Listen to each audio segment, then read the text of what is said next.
Hello, everyone. This is Tom Fox back again with another episode. I'm absolutely thrilled to have back with me Darrell Beauchamp, the executive director of the Museum of Western Art here in Kerrville, Texas. Darrell, welcome back. I'm glad to be here. So we have a new exhibit, or as you, I think, would say, the current exhibit. Current exhibit. That's So right. tell us about the current exhibit. Current exhibit is a great show of landscapes by the formidable landscape painter, Cliff Cavin. Cliff's been in the business for 50 years, been painting at a high level, and he is just renowned for his landscapes. A lot of blue bonnets, a lot of southwestern scenes, but Cliff can paint a landscape as well as anybody in the industry. And we decided a couple of years ago that we hadn't had a Cliff Cavin show, so we needed to do one. And he quit painting for commissions and quit providing his galleries with work, starved his audience a little bit, and opened up a show, put things aside for us, and we wound up with 54 magnificent landscapes by Cliff Cavin. Wow. Yeah, painter out of Seguin, Texas. He's been doing it for a long time. He's in a lot of the big shows, the Briscoe and shows like that, Bosque County, and ours every year. He's been in our show every year. Like I say, it's just Cliff's one of those guys that just takes a landscape, and you feel like if you step back 20 feet from it, you could just keep walking on and walk into it like a Harry Potter painting. You could just go right into it. It is what it is. Beautiful scenes, painted wonderfully. How long have you known Cliff? I've known Cliff for, 35 years probably. I was with Cliff the day they had a heart attack. And so, yeah, I know him pretty well. I remind him of that every time, right? But no, we go way back. I go back to the Briscoe days, the Pierce Museum, when I was at the Pierce Museum in Corsicana, Texas, and the Briscoe in San Antonio, and now here. Cliff and I go way back. He and his wife, Mo, are dear friends of mine. And that doesn't hurt, not at all. When you have somebody whose work you really enjoy, and they're good friends, they're good people, that's certainly a bonus. How have you displayed it, chronologically or thematically? No, we didn't do a retrospective. It was one of those, how do you do this show, Cliff? Do you want to do a retrospective and pull from collectors and do a career? And he says, that sounds like I'm about to die. So you've already had one heart attack on me. So we decided he's done all new paintings for this show. So there's really no chronological. And we grouped them basically on how pretty they look next to each other. So you might see a hill country landscape with blue bonnets, and then you might see a Southwest Utah painting next to it. And it's just, however, we felt like putting them on the wall where they look very pretty. They look really nice, hung together. And we just wanted it to show well. So Cliff got a good show out of it. Took up two galleries, both our Keykefer gallery, which is our smaller gallery, and our bigger Egloff gallery, the two galleries to the sides of our main hall. And hung 54 works, which I thought was a bit. I thought we were going to have trouble fitting them all in there, but we had to double hang a couple, but I think they look pretty good. Great. What was the reception to the reception? Reception last Saturday was super. We had close to 100 people, had a beer and wine flowing, and his son, Matt, is a caterer out of San Antonio, a food truck caterer, believe it or not. Did a fabulous job of hors d'oeuvres, past hors d'oeuvres, shrimp balls, and then they did pizza, sliced pizza just put out. Some people could come up and get their own little slice of pie, and they seemed to really enjoy that. And a lot of time visiting with Cliff. We were there till, 4 or 5 hours just having a chat with Cliff and talking. It was very well received. Great. Maybe now could I ask you to look back a little bit to the event that we had? I guess I can say we. Yeah. In April, which was the spring show, and I had the opportunity this year to attend the event the night before the public opening, so that I got to meet several of the artists, and you gave out some significant awards. And then, of course, Saturday night was the first night that paintings were available to bid on, and got to participate in that. But maybe one of the things that struck me was at our table, we had two artists, one who was 84 and one who was 29. And I happened to be sitting next to the younger fellow. And so, of course, we had the chance to talk. And then the award winners were extraordinarily young. 19 years old. 19 years old. The Patron's Choice Award was given to a young lady named Eliza Hoffman. She's 19. This will be actually her second year in our shows this year. Eliza's a real comer, sophomore at the University of Texas, business major of all things, but that's going to serve her well in the art world. And she was the Patron's Choice Award for a painting of a cowboy smoking a cigar. And it's not your traditional oh, that's really pretty kind of painting, but people recognize the skill set that was there. And so she's going to get to do our banner this year, this coming year. She's already obsessing over that, which is a lot of fun. And the other 19-year-old was a guy named Nathaniel Garza. And Nathaniel is a 19-year-old, lives out of San Antonio, Texas. He's represented by Hines Fine Art over there in San Antonio. Give shout out to Janice Hines, my good and dear friend there. But she discovered Nathaniel 4 or 5 years ago when he was a young teenager and has really been promoting him. And this is his first year in our Roundup. And he was given the Director's Choice Award. All the directors, the staff, and our volunteers, we lump it under one umbrella, call it the Director's Choice. But it was a beautiful painting called The Witness. And it was a shortened title from The Witness to the River. He painted it in the weeks following July 4th last year. It's a magnificent white horse rearing up over a valley, right, looking down into a valley of where the water would be.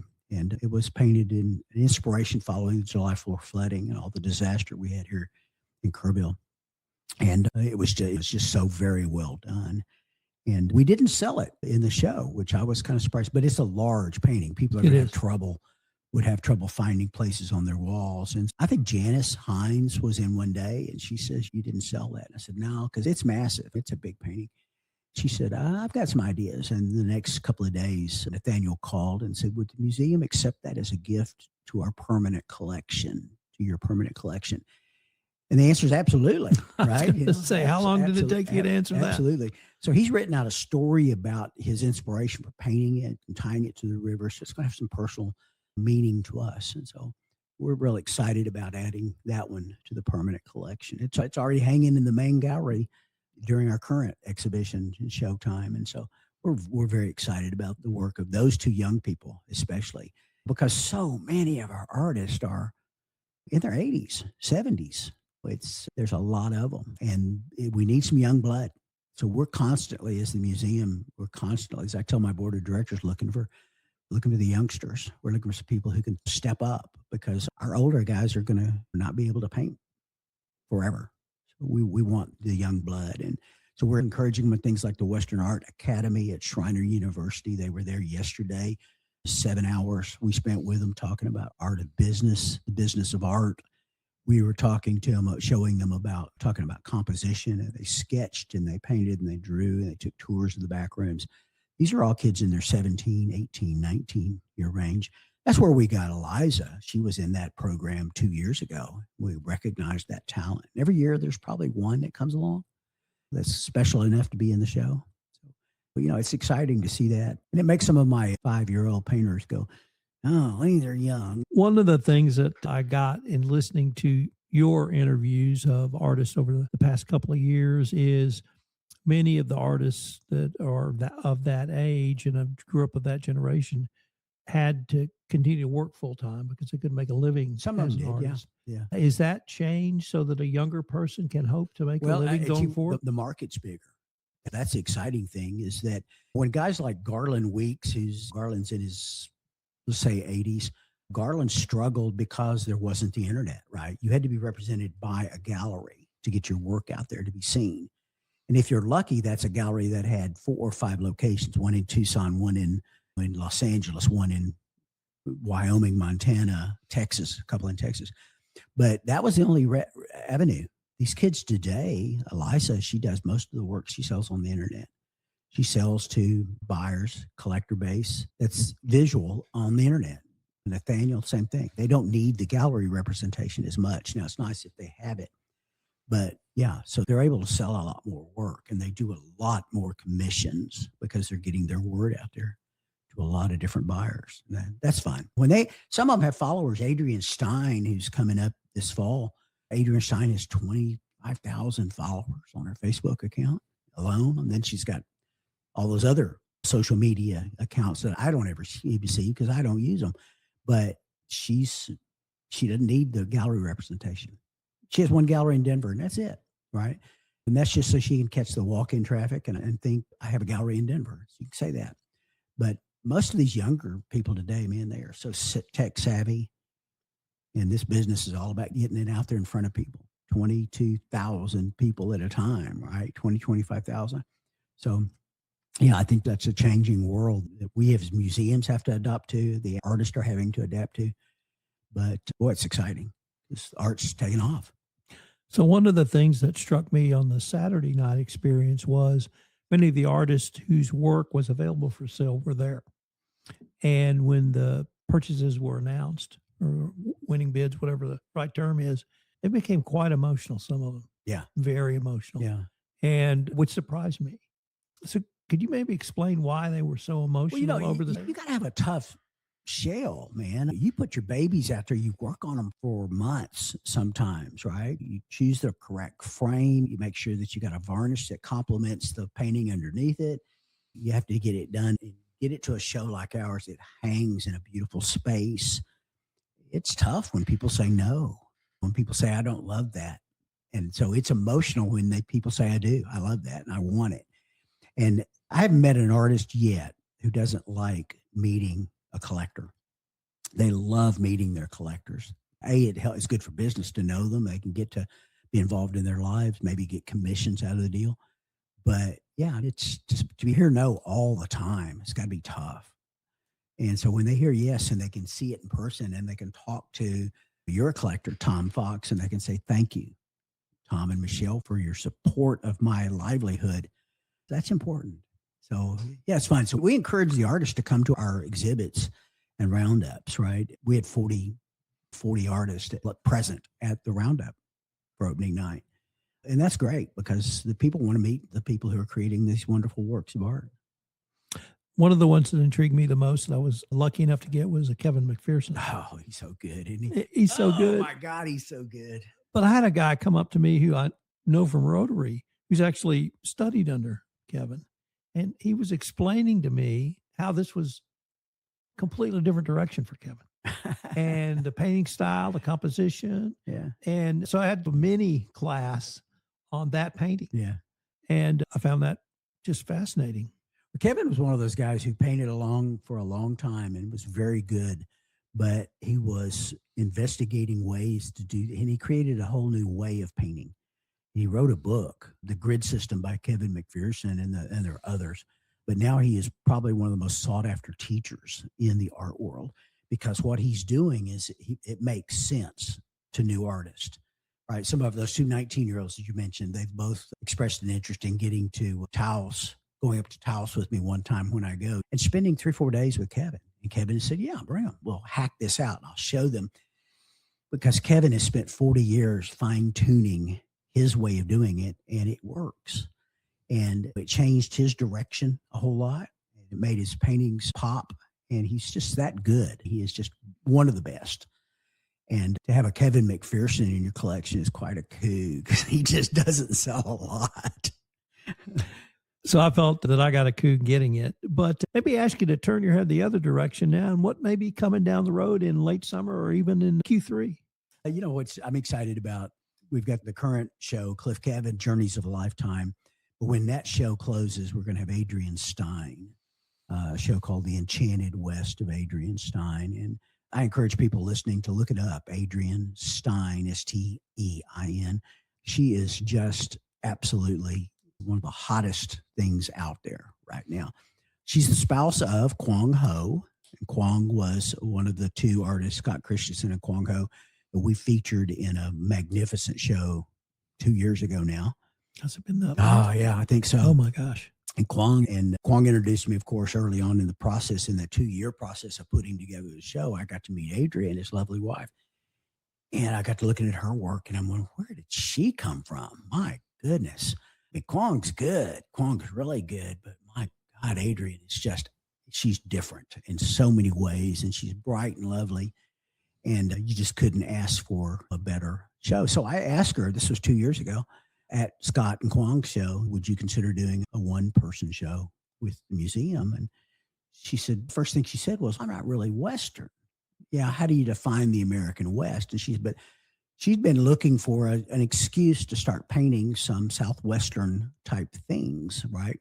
She does a lot of florals, does a lot of fantasy type work, and she wanted to combine those with her bright colors. And so there's bull skulls among iris lilies and bones floating on top of lily pads. And it's a different look at the American West. It's not cowboys on a horse looking left, cowboys on a horse looking right. It's George O'Keeffe on steroids or crack or something. I don't know, but it's bright and it's colorful and it's big. And it started out with, I can do you a gallery, 15 paintings, right? That'd be great. I'm into this now. Can we expand to 2 galleries, the Keycafer and the Egloff, like where we have Cliff right now? I've got 40 paintings. And then she calls one day. She says, is there any chance we could go right down the main hall and I'll put permanent works on the 2 side galleries and we'll do hers? Because she says some of these are 60 by 82, right? Some of these are 60 by 60. She's gone big and she's gone beautiful. And it's going to be so impressive. It's just really going to be I think the show of the year, with all regards to all the great shows we've had. It's going to be a great show. So I'm excited about Adrienne Stein, The Enchanted West of her work. We're going to have a book, a paper copy book, an online edition of that same book. And we're going to do a lot of really nice VIP type opening for her. And that's coming up in August. And then after that, 2 of my favorites are Bill Colwick and Eric Slocum. Bill Colwick and Eric Slocum are both 2 well-known names at the Museum of Western Art. They're both big supporters of the museum. And we're going to take one gallery, going to take the Egloff Gallery and put the works of Eric and Bill together. It's a way to look at the West that's different between these 2 guys. They do different kind of a West also. So we're excited about that. And that's going to go through January. And then we're back to the American Women's Artists Association till Roundup and then Roundup. And gosh, before you look up, we're in 2028 already. So it's a busy time, a really busy time at the museum. How was the Remembrance Garden? We've gotten a lot of positive comments about that. I was a little surprised that the emotion would be there as it has been, but a lot of people who are visiting, and you go out there and they're standing there on the sidewalk and they're just staring at a name on the wall. You go out and can I get you a bottle of water because it's hot? And the lady says, no. She said, I just want to stand here and have a memory. So the person on the wall. And she said, yeah, that's my daughter. Or that's my son and my daughter-in-law. Or that's my mom and dad. And we've seen a lot of that. A lot of people who are coming by after hours. We see them on the camera and they open the door and they go in and they sit in that chair, the bench, and they just sit and reflect. The waterfalls moving. And so it's been fun. It's been a lot of emotion. I think people needed a place to come and know that we had not forgotten what happened on July 4th, which is going to be here in a couple of weeks. How about the flags? Darrell, as always, it's great to sit down and visit with you. Thank you. And I hope our listeners will come out to the Museum of Western Art if they want to know where you are. Where are you? 1550 Bandera Highway. 1550 Bandera Highway, right next to River Hill Country Club. We are, if you're going out of town on Bandera Highway, we're on the right, about a half a mile from the movie theater. We're open Tuesday through Saturday, 10 to 4. But I'm kind of like that car dealer in East Texas. I'll meet you at 2 in the morning. If I know you're coming, just tell me. I have people all the time say, I can't do it, but except for Monday. We're here. We've got staff that are available. Somebody will meet you at the museum and show you around. We really do want people to come. Our joke is if we can get you up the hill, we can keep you coming back. It's really What's funny. the website? Website is real simple, museumofwesternart.com. Museumofwesternart.com. And just go out there. We've got a robust website that talks all about the museum. One of the links is our It's Art, Let's Talk About It podcast that we do in conjunction with the Texas Hill Country Podcast Network, which we're excited about. I need to get back on that and make some new ones, put some new artists out there. But yeah, people, there's a lot to do. We have a newsletter you can sign up for on the museumofwesternart.com website. Down at the very bottom, you put in your name, email address, and push one button, and we send you a Tuesday newsletter that talks about everything we're doing and all the shows that are coming up, how to be involved. We're always looking for volunteers. So a robust website and a robust museum, and we're glad to be a part of it. Darrell, thank you again. I look forward to continuing this conversation. Hey, thanks, Tom. I appreciate it. I appreciate everything the Texas Hill Country Podcast Network does for us. Great. Thanks.